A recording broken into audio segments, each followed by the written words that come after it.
हरि ओम। सर्वेभ्यो नमो नमः, नमस्काराः।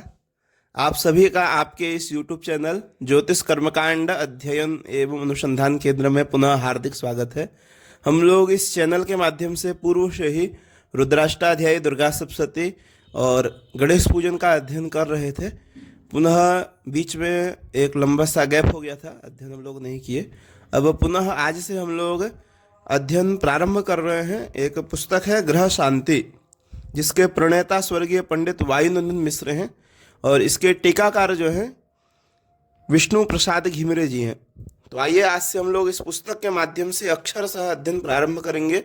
इस पुस्तक के माध्यम से हम लोग गणेश पूजन, कलश पूजन, पुण्याह वाचन, षोडश मातृका, सप्तघृत मातृका, नांदी श्राद्ध, आयुष्य मंत्र पाठ, आचार्यादि वर्ण, दिग रक्षण, सर्वतोभद्र, नवग्रह, हवन विधि, बहुत से विषयों का हम लोग इसके माध्यम से अध्ययन करेंगे, इस पुस्तक के माध्यम से।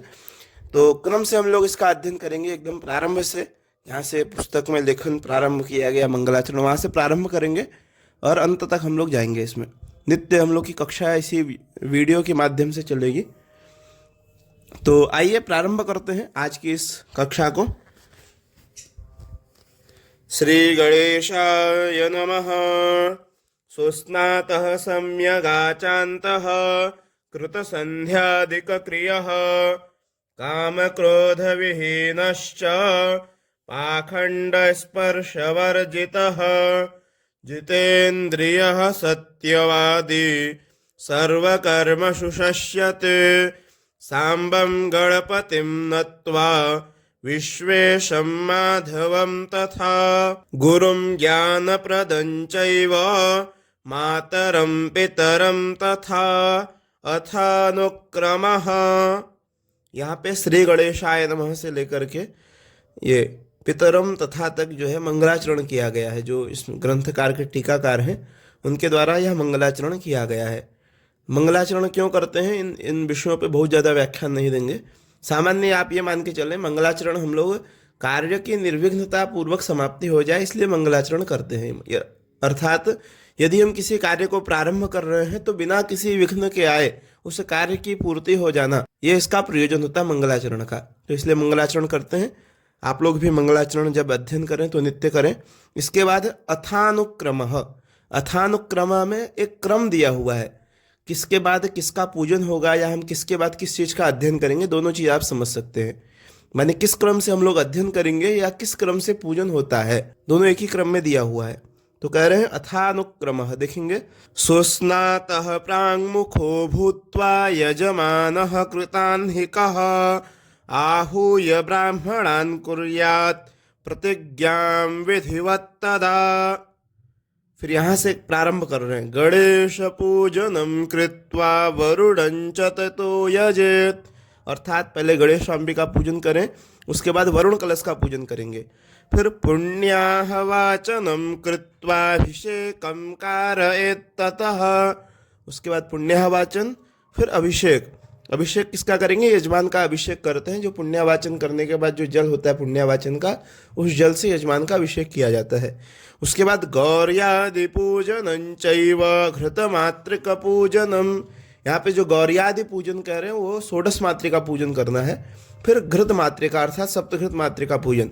आयुष्य मंत्र पाठम तो नांदे श्राद्धमतः परम, उसके बाद आयुष्य मंत्र का पाठ करेंगे, फिर नांदी श्राद्ध करेंगे। सर्वेषां वर्णं कृत्वा सर्वतो भद्र पूजनम, उसके बाद सभी ब्राह्मणों का वर्ण करेंगे, फिर सर्वतोभद्र का पूजन करेंगे। ततः प्रधान देवस्य पूजनं च समारभेत, उसके बाद प्रधान देव जो होंगे, जो भी हम पूजन कर रहे हैं उस पूजन में जो प्रधान होंगे, यदि हम महामृत्युंजय का जप कर रहे हैं तो वहाँ रुद्रदेव प्रधान हो गए। जो भी प्रधान देव होंगे आप समझ सकते हैं, तो उनका पूजन करेंगे। फिर स्थाप्याग्निम सुग्रहाणांच स्थापनम कुशकंडिकाम, अग्नि की स्थापना करेंगे और फिर कुशकंडिका एक विधि होती है, उसको आगे पढ़ेंगे, उसको करना है। कृत्वा ततो यजेदाज्याहुतिम भक्ति पुरस्सरः सूर्यादीनां ग्रहाणां च होमः कार्यस्तिलादिभिः ततः प्रधान देवस्य होमः कार्यो यथा विधिः सर्वतो भद्रदेवानां हवनं वै समाचरेत् पूजनं स्विष्टकृच्चैव घृतेनैव नवाहुतिः। फिर अग्नि स्थापन करके अग्नि का पूजन आदि करके हवन करेंगे। हवन करने के बाद फिर आखिरी में जब हवन पूरा हो जाएगा तो घृत की 9 आहुति दी जाती है, जिसको आघार होम कहते हैं। फिर दिक्पालेभ्यो बलिम दीपम, उसके बाद दिक्पाल बलि दी जाती है, वो बलि देंगे। सूर्यादीनामतः परम, नवग्रह आदि की भी बलि। अंबिकायै बलिम दद्या, फिर अंबिका की बलि देंगे। अंबिका माने षोडश मातृका। इसमें बलि में हम क्या करते हैं तो दधि मास भक्त बलिम समर्पयामी, वहाँ बोलते हैं दधि मास और भक्त, दही और काली उड़द, जो हरी या काली उड़द होती है, काली उड़द ही होती है अधिकतर, काली उड़द और दही को मिश्रित करके फिर उसमें हम लोग एक कपूर आदि जला करके पापड़ नीचे बिछा करके बलि देते हैं। वो एक प्रक्रिया है, उसमें और भी चीज़ें होती हैं। दधी मास में भक्त दधी मास आता है, पका हुआ भात भी होता है, सिंदूर मिश्रित करके, बहुत से प्रकार है। वो हम लोग प्रैक्टिकल के विषय में उसको समझेंगे विस्तार से। अभी हम लोग सिर्फ अनुक्रमणी का एक प्रकार से देख रहे हैं। इसके बाद क्षेत्राधिपाय च, फिर क्षेत्रपाल की बलि होती है, वो देंगे। पूर्णाहुति मथो हुत्वा वशोद्धाराम समाचरेत, पूर्णाहुति करेंगे और वशोद्धारा करेंगे। भस्मनात्रायुषं कृत्वा संस्रव प्राशनादिकम, फिर भस्म से त्रायुख्य करेंगे, यजमान के मस्तक में भस्म लगाएंगे। और संसव प्राशन, संसव प्राशन जब हम प्रणीता और प्रोक्षणी 2 पात्र हमारे सामने होते हैं, जब हम हवन करते हैं तो एक घी, जो हम 2 पात्र रखे होते हैं जल वाले, एक पात्र में जो घी गिराते हैं, जो प्रणीता पात्र है उसमें हमको जो घी गिराएंगे उसी का प्राशन होता है, उसी को संसव प्राशन कहते हैं। उसी संसो प्राशन करेंगे। फिर श्रेयो दानम ब्राह्मणेभ्यो दध्यात् स्वर्ण सुदक्षिणाम, फिर ब्राह्मण जो अनुष्ठान करते हैं उसका श्रेयोदान देंगे यजमान को। जो भी उन्होंने इज्जत आदि किया, उसमें जो भी उन्होंने जितना भी किया है कर्म, उसको श्रेय रूप में यजमान को दिया है, तो वही श्रेयोदान होता है। फिर दध्यात् स्वर्ण सुदक्षिणाम, यजमान फिर ब्राह्मणों को दक्षिणा देता है। कार एद अभिषेकादीन विसर्जन मतः परम, फिर वरुण कलश के जल से यजमान का अभिषेक किया जाता है। फिर उसके बाद भगवान का विसर्जन ततः परम।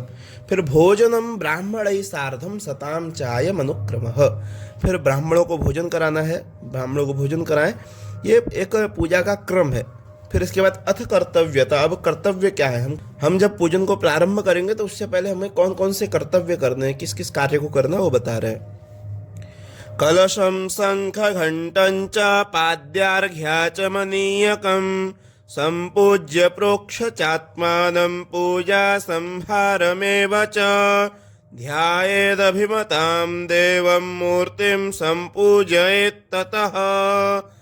तो यहाँ पर कर्म पात्र, शंख घंट, अर्घ, आचमनीय सभी वस्तुएं एकत्र करके यजमान बैठ जाएगा पूजन में। फिर कर चंद्रादि शुभग्रहानुकूल समय शुभे दिने शुभे लग्ने च कृत नित्य क्रियो यजमानः सुहासने प्रांगमुख उपविश्य स्वदक्षिणतः पत्नीं चोपवेश्य। तो यहाँ पे इनका कहना है चंद्रादि शुभग्रह, चंद्रादि अर्थात चंद्र आदि, हम दैनिक जीवन में जो भी हम विचार करते हैं किसी भी राशि फल का या किसी व्यक्ति विशेष में कि आज का दिन इस जातक का कैसा रहेगा, तो वहाँ पे चंद्र कुंडली से हम लोग देखते हैं, चंद्रमा से ही देखते हैं कि कैसा दिन रहेगा। राशि आदि का विचार भी हम लोग चंद्रमा से ही करते हैं। और किसी जातक का जो नाम रखा जाता है वो भी चंद्र के आधार पर ही रखा जाता है। जो जन्म कुंडली होती है उसमें चंद्रमा का जो स्थान होता है उसी स्थान के आधार पर वही उसकी राशि होती है। तो इसलिए चंद्रादि शुभ ग्रह अनुकूल समय, जो चंद्र आदि शुभ ग्रह है वो शुभ ग्रह आपके अनुकूल है कि नहीं, समय आपका अनुकूल चल रहा है, सबका विचार करके। क्योंकि पूजन में आप बैठे, आपका मन कहीं और है, शरीर यहाँ है, मन कहीं और है। तो देवो भूत्वा देवन यजेत, पूजन में कहा गया है देवता के तुल्य होकर के ही देवता का पूजन आप कर सकते हैं। इसलिए कह रहे हैं चंद्रादि शुभ ग्रह अनुकूल समय शुभ दिने शुभे लग्ने च, शुभ दिन में अच्छा दिन हो और शुभ लग्न में। कृत नित्य क्रियो, यजमान अपनी नित्य क्रिया को करके शुभासने प्रांगमुख, शुभ आसन में पूर्व की ओर बैठ जाए यजमान, और स्वदक्षिणतः अपनी दाहिनी तरफ पत्नीम च उपवेश्य, यहाँ पे संधि हो गई पत्नीम च उपवेश्य में, तो पत्नी को अपनी दाहिनी तरफ बैठाएगा यजमान। तो आइए यहाँ पे एक विचार और करेंगे, पत्नीम चोपवेश्य जो कह रहे हैं। तो आइए यहाँ पे पुनः इनका पत्नीम चोपवेश्य के पास 1 और 2 लिखे हैं, अर्थात ये कुछ टिप्पणी करना चाह रहे हैं, उसके बारे में कुछ विशेष बताना चाह रहे हैं। तो कहते हैं व्रतबंधे विवाहे च चतुर्थ्याम सह भोजने व्रते दाने मखे श्राद्धे पत्नी तिष्ठति दक्षिणे। इसमें ये कह रहे हैं कि पत्नी कब कब दाहिने बैठेगी और कब कब बाएं। जो पत्नी आपकी अर्धांगिनी रहेगी, यजमान की अर्धांगिनी, वह किस समय दाहिने रहेगी, किस कार्यक्रम में या किस कर्म में, और किस कर्म में बाएं रहेगी, उसी विषय को ये थोड़ा सा और स्पष्ट कर रहे हैं। तो व्रतबंध हम लोग उपनयन संस्कार को व्रतबंध कहते हैं। उपनयन संस्कार में, विवाह के समय, चतुर्थी कर्म में, भोजन के समय, और व्रत में, दान में, यज्ञ में, श्राद्ध में पत्नी का स्थान दाहिने कहा गया है। आप सामान्य रूप से ये समझ सकते हैं कि जो भी देव पूजन आदि करेंगे या किसी का पूजन करेंगे तो वहाँ पे पत्नी का स्थान जो है दाहिने हो जाएगा, देवी स्वरूपा हो जाएंगी जब दाहिने रहेंगी। तो बाएं कब रहेंगी? वामे सिंदूर दाने चे, जब सिंदूर दान होता है उस समय आप विवाह में देखे होंगे अधिकतर, तो पहले तो पत्नी दाहिने बैठी होती है सिंदूर के समय, फिर वो बाएं आके बैठती है। तो वामे सिंदूर दाने च वामे चैव दुरागमे, दुरागम के समय, और वामे शनैक शय्यायाम, शयन के समय पत्नी का स्थान जो है भवेत जाया प्रियार्थिनी दाएं कहा गया है। उस समय वो आपकी अर्धांगिनी होती है, तो इसलिए उस समय पत्नी का स्थान जो है बाएं रहेगा, अन्य समय पूजन में दाहिने रहेगा। जब स्वयं का पूजन होता है, जैसे तिलक आदि हुआ या अभिषेक हुआ, यजमान का जब अभिषेक करते हैं तो भी पत्नी का स्थान बाएं ही होता है। जब देवताओं का अभिषेक करते हैं उस समय दाहिने रहता है। ये स्वयं के अभिषेक के समय या प्रसाद देते हैं, जब हम यजमान को प्रसाद देते हैं तो उस समय भी जो है वो देवी स्वरूपा न रह के भार्या वहाँ पे पत्नी स्वरूपा अर्धांगिनी होकर के उस प्रसाद का ग्रहण करती है। तो ये सामान्य इन्होंने कुछ टिप्पणियाँ की थी, तो उस पर हमने थोड़ा सा प्रकाश किया। तो आइए आगे बढ़ते हैं। आज हम लोग इतना ही विषय रखते हैं। आज हम लोग का प्रथम दिन है, प्रवेश हम लोग कर रहे हैं, और कल से हम लोग इसी क्रम में आगे बढ़ेंगे। कल हम लोग एक तो प्रारंभ कैसे करना है, किस तरह से, हम इसमें अपनी बातें बहुत कम रखेंगे क्योंकि हम ग्रंथ का अक्षरशः अध्ययन करेंगे। तो जो भी इस पुस्तक में जिस क्रम से लिखा है उसी क्रम से अध्ययन करेंगे। हमने अपनी बातें रखी हैं, पीछे एक आपको गणेश पूजन का वीडियो मिल जाएगा, तो वहाँ पे किस तरह से पूजन प्रारंभ करना, वहाँ पे हमने अपनी अपनी बातें रखी हैं। 10-12 जगह से अलग अलग चीज़ों को एकत्र करके वहाँ एकत्र किया है। आपकी अधिक जिज्ञासा हो तो आप उनका लाभ ले सकते हैं। इसी में लाइव वाले सेक्शन में जाएंगे, इसी चैनल में, तो वहाँ पे आपको प्राप्त हो जाएगा। इसमें हम लोग इसी पुस्तक का अक्षरशः अध्ययन करेंगे, कुछ भी इसमें अपने से नहीं जोड़ेंगे। जो इसमें लिखा हुआ है उसी का अध्ययन करेंगे। तो इन्हीं शब्दों के साथ आज हम यही विराम करेंगे। आप सभी से निवेदन रहेगा, आपके संपर्क में जो भी कर्मकांड का अध्ययन करना चाह रहे हैं, ये कक्षाएं वर्तमान में बनारस में चलती हैं। बनारस में यदि आप में से कोई जो भी वीडियो देख रहे रहते हो तो बनारस में 80 घाट देख रहे हैं, 80 घाट में ये कक्षाएं नित्य चल रही हैं और नित्य चलती रहेंगी। कक्षाएं पूर्णतः निःशुल्क चलती हैं, इनसे यहाँ पे कोई शुल्क भी नहीं लिया जाता है। आइए और अध्ययन करिए। जो भी विषय आप कर्मकांड में अध्ययन, जरूरी नहीं ग्रह शांति ही आपको पढ़ाएंगे, जो आप कर्मकांड में पढ़ना चाहते हैं सारी कक्षाएं निःशुल्क चलती है। बहुत अधिक जानकारी के लिए आप एक नंबर नोट कर लें, आपको स्क्रीन में दिख रहा होगा 8765421583। इस नंबर पे आप संपर्क करके अधिक जानकारी प्राप्त कर सकते हैं इस संस्था से। तो इन्हीं शब्दों के साथ आप सभी से धन्यवाद। पुनः हम लोग अगली वीडियो में मिलेंगे। सर्वेभ्यो नमो नमः, नमस्कारः।